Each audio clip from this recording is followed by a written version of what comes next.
First maths, then history, and finally, shooting. Weaponry class is now mandatory in Polish schools and could soon become a favourite. It feels good to hit the target. Shooting is fun. Holding a gun in your hands and shooting feels really cool. I think it's a good idea.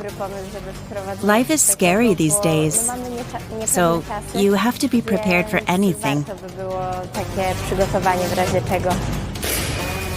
The Nicholas Copernicus School in Skarshevi is a normal primary school with students from the 1st to the 8th grade.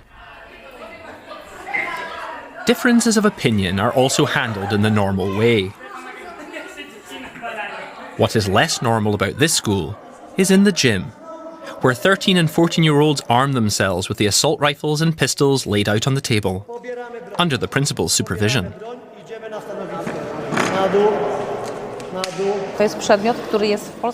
It is a compulsory subject in Polish schools, and the lesson content consists only of assembling and operating weapons.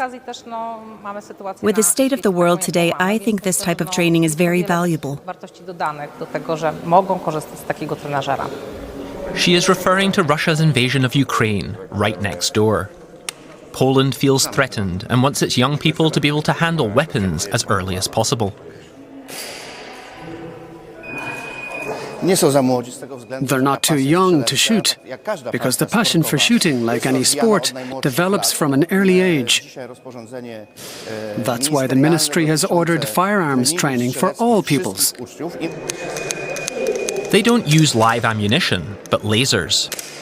A green light means hit. Krzysztof Papadis developed and is marketing the system. His order books are full. There are 18,000 schools in Poland. All of them will get this equipment as part of their safety training. Shooting lessons were voluntary until 3 months ago. Parents seem not to have complained about them. On the contrary.